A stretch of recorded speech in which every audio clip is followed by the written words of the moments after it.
should be a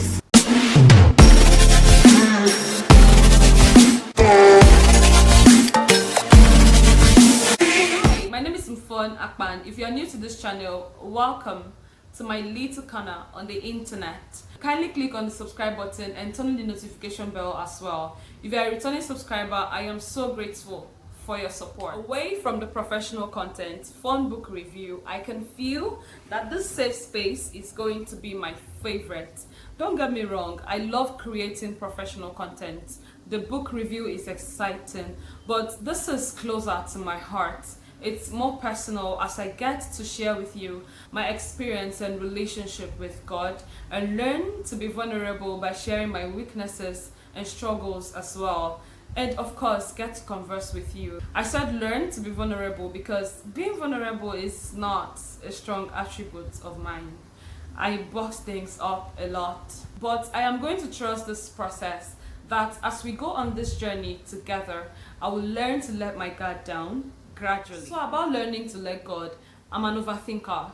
You must have known that by now if you're an avid reader of my articles on Medium and LinkedIn. It's reflected in my writing style. It's either I say it or you just discern it somehow. Even in my everyday conversations with people, how I analyze things, situations, events that are yet to happen. I plan everything, and I put in the same energy I use in planning to worry. When things don't go the way I had planned them, I worry about my goals, I worry about my dreams, I worry about my loved ones. I worry that my parents are getting old and I can't say I've been able to do an inch of what I had planned to do for them before they leave this world. This scares me. I often ask myself, what if my life doesn't change in the next 5 years? The fear of failure is real. I tend to get really worried because I don't want to fail. I don't want to fail myself. I don't want to fail my family. I don't want to fail my generation. I don't want to fail the people looking up to me. However, the more I get to understand about trusting God, I realize that I worry about the things I shouldn't worry about. Today, I am learning. I am learning to let go. I am learning to trust God. I remind myself that I didn't create myself. He said, before you were formed in your mother's womb, I knew you. As I begin to acknowledge and accept His supremacy over my life, I still worry, but I worry less. Less insomnia, less anxiety. The past few weeks had been overwhelming for me, physically, mentally, emotionally. But in the midst of all of this, I tell myself, God will work it out. Today I am learning. Today I am learning to let go and let. When times are tough, we find it very difficult to trust God. This is because we hold on tightly to the things we believe are good for us, or the things we feel should be happening in our lives at that particular season. So when these things don't happen the way we had planned, we become hopeless. I started this YouTube channel on the 6th of July. And in less than 2 weeks, I got 100 subscribers. This might not be a win for others, but it is for me. I celebrated this milestone on my socials with you, but what you don't know is I got here because I was confused and tired of trying to do it on my own and finally surrendered to the leadership of God. It has been the best decision ever as I see the teacher deal with me in a different dimension. Starting a YouTube channel wasn't an impulse decision or a resolve that was birthed from an aha moment. I had planned to start a YouTube channel for years.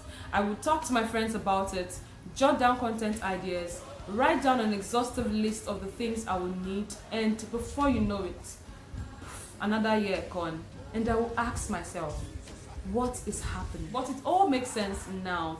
I wouldn't have been able to do the things I'm doing now then. The content ideas I have now, I didn't have then.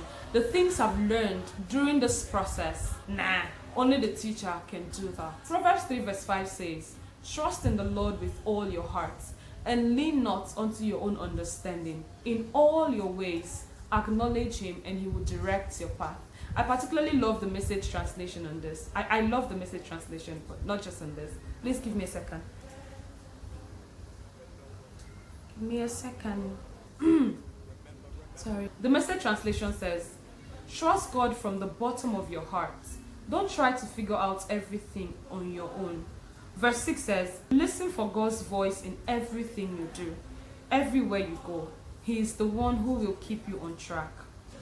This period has been one of the most stressful and demanding in my life, but I see myself pushing beyond my limits and still standing strong. When you let go and let God, the Holy Spirit refills you from the inside and teach you all things that you need to know. I cannot forget the experience the day I posted my channel trailer. How am I sure I want to do this? I had a conversation with my mentor a night before. I asked him, do you think this is something I can pull off? Like, do you think I can do this? On the D-Day, the anxiety was top-notch. But in the midst of this self-doubt, I whispered to the teacher how I was feeling. You know the rest. Yes, you do. Of course you do. My videos are up, not just the channel trailer. We have videos on the channel. Here we are. I was a runner, but I've learned to slow down and let God take the lead while I trust Him. No matter what your dreams and goals are, what you want to accomplish, who you want to be, where you want to be, acknowledge God and He will direct your path.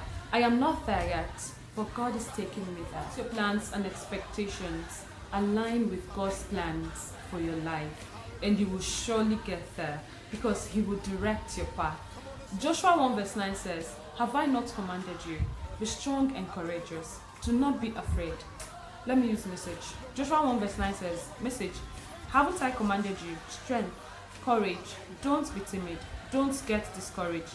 God, your God, is with you every step you take. You are never alone. You are never alone." Circumstances might want you to believe so, but don't let the lie in.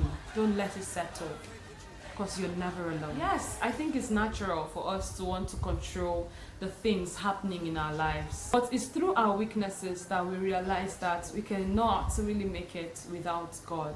God's strength is revealed in our weakness. I'm not just learning to let go, but I have formed an intentional habit of studying His Word, because how else can I discover His plans for my life so I can align mine to His will? How can I learn to trust Him and at the end let go completely? I was once a runner, but today I'm learning to take a step back and allow Him take the lead.